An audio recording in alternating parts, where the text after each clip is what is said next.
ಬನ್ನಿ ಗ್ರೋಖಾನ್ ಜಾಯಿಂಟ್ ಅನ್ನೋ ಪ್ರಾಜೆಕ್ಟ್ ಬಗ್ಗೆ ತಿಳಿದುಕೊಳ್ಳೋಣ. ಇದು ಅವರ ಪ್ರೆಸೆಂಟೇಷನ್ ಆಧಾರಿತ ವಿವರಣೆ. ಇಲ್ಲಿ ರೀಇನ್ವೆಸ್ಟ್ಮೆಂಟ್ ಆಟೋಮ್ಯಾಟಿಕ್ ಆಗಿ ಗ್ರೋತ್ ತರುತ್ತೆ ಅಂತ ಹೇಳಲಾಗತ್ತೆ. ಬನ್ನಿ ಇದರ ಬಗ್ಗೆ ಇನ್ನಷ್ಟು ನೋಡೋಣ. ನೆಟ್ವರ್ಕ್ ಮಾರ್ಕೆಟಿಂಗ್ ಸಾಂಪ್ರದಾಯಿಕ ಮಾಡೆಲ್ಗಳಿಂದ ಹಿಡಿದು ಇವತ್ತಿನ ಆಟೋ ಪುಲ್ ಪ್ರಾಜೆಕ್ಟ್ಗಳವರೆಗೆ ಹೇಗೆ ಬದಲಾಗಿದೆ ನೋಡಿ. ಇವರ ಪ್ರಕಾರ ಹಳೆಯ ಸಿಸ್ಟಮ್ಗಳಲ್ಲಿ 100% ಮಾರ್ಕೆಟ್ ಮೇಲೆ ಡಿಪೆಂಡ್ ಆಗಬೇಕಿತ್ತು. ಆದರೆ ಇವರದು ಕೇವಲ 34% ಅಷ್ಟೇ. ಈ ಮಾಡೆಲ್ ಅನ್ನ ಕಮ್ಯುನಿಟಿ ಬಿಲ್ಡಿಂಗ್ ಪ್ರೋಗ್ರಾಮ್ ಅಥವಾ ಕ್ರೌಡ್ ಫಂಡಿಂಗ್ ಅಂತಾನೂ ಕರೀತಾರೆ. ಇವರ ಟ್ಯಾಗ್ಲೈನ್ ನೋಡಿ, ಸುಸ್ಥಿರ ಬೆಳವಣಿಗೆಗಾಗಿ ಜನರನ್ನ ಸಂಪರ್ಕಿಸುವುದು. ಅಂದ್ರೆ ಗ್ಯಾರಂಟಿ ಆದಾಯಕ್ಕಿಂತ ಗ್ರೋತ್ ಮುಖ್ಯ. ಹಾಗಾದ್ರೆ ಈ ಕಡಿಮೆ ಅವಲಂಬನೆಯನ್ನ ಹೇಗೆ ಸಾಧಿಸ್ತಾರೆ? ಇದಕ್ಕೆ 4 ಪಿಲ್ಲರ್ಸ್ ಅಥವಾ ಸ್ತಂಭಗಳಿವೆ ಅಂತ ಹೇಳ್ತಾರೆ.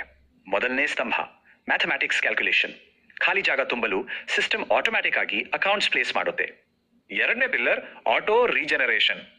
ಇದರಿಂದ 66% ಗ್ರೋತ್ ಸಿಸ್ಟಮ್ ಒಳಗೆ ಆಗುತ್ತೆ ಅಂತ ಇವ್ರ ವಾದ. ಮೂರನೇದು ರೀಇನ್ವೆಸ್ಟ್ಮೆಂಟ್ ನ ಶಕ್ತಿ.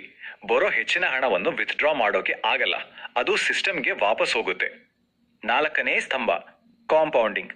ಅಂದ್ರೆ ಮರು ಹೂಡಿಕೆ ಮಾಡಿದ ಖಾತೆಗಳು ಇನ್ನೂ ಹೆಚ್ಚಿನ ಖಾತೆಗಳನ್ನ ಸೃಷ್ಟಿಸ್ತಾ ಹೋಗುತ್ತೆ. ಸರಿ, ಇದೆಲ್ಲ ಥಿಯರಿ. ಪ್ರಾಕ್ಟಿಕಲ್ ಆಗಿ ಇದು ಹೇಗೆ ವರ್ಕ್ ಆಗತ್ತೆ? ಎಲ್ಲ ಶುರುವಾಗೋದು $100 ಈ $100 ಶುಲ್ಕ 2 ಅಕೌಂಟ್ಗಳನ್ನ ಕ್ರಿಯೇಟ್ ಮಾಡುತ್ತೆ. ಮೊದಲ ಸೈಕಲ್ ಮುಗಿದಾಗ ಒಟ್ಟು $240 ಗಳಿಕೆ ಆಗುತ್ತೆ. ಆದ್ರೆ ಈ ಪೂರ್ತಿ ಹಣ ಸಿಗಲ್ಲ. $40 ಮಾತ್ರ ವಿಡ್ರಾ ಮಾಡಬಹುದು. ಬಾಕಿ $200 ಆಟೋಮ್ಯಾಟಿಕ್ ಆಗಿ ರೀಇನ್ವೆಸ್ಟ್ ಆಗುತ್ತೆ. ಆ $200 ಮರು ಹೂಡಿಕೆಯಿಂದ 4 ಹೊಸ ಅಕೌಂಟ್ಗಳು ಕ್ರಿಯೇಟ್ ಆಗುತ್ತೆ. ಅಂದ್ರೆ ಮೂಲ ಸಂಖ್ಯೆ ಡಬಲ್ ಆಯ್ತು. ಈ ಸೈಕಲ್ ಹೇಗೆ ಮುಂದುವರಿಯುತ್ತೆ. 2 ಅಕೌಂಟ್ಗಳು 4 ಆಗುತ್ತೆ, 4 8 ಆಗುತ್ತೆ, ಹೇಗೆ ಸಾಕ್ತಾ ಹೋಗುತ್ತೆ. ಈ ಪ್ರೋಸೆಸ್ ನಲ್ಲಿ 2 ತರಹದ ಆದಾಯ ಬರುತ್ತೆ ಅಂತ ಹೇಳಲಾಗುತ್ತೆ. ಯಾವುದು ಅಂತ ನೋಡೋಣ. ಮೊದಲನೆಯದು ರೆಪ್ರೆಸೆಂಟೇಟಿವ್ ಇನ್ಕಮ್, ಅಂದ್ರೆ ಪ್ರತಿ ಸೈಕಲ್ ನಿಂದ ವಿಡ್ರಾ ಮಾಡಬಹುದಾದ ಹಣ. ಎರಡನೇದು ಸ್ಪಾನ್ಸರ್ ಇನ್ಕಮ್.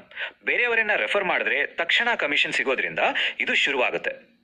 ಅಷ್ಟೇ ಅಲ್ಲ, ನೀವು ರೆಫರ್ ಮಾಡಿದವರ ಅಕೌಂಟ್ಗಳು ಮಲ್ಟಿಪ್ಲೈ ಆದಂತೆಲ್ಲ ನಿಮ್ಗೆ ಕಮಿಷನ್ ಬರ್ತಾನೆ ಇರುತ್ತೆ.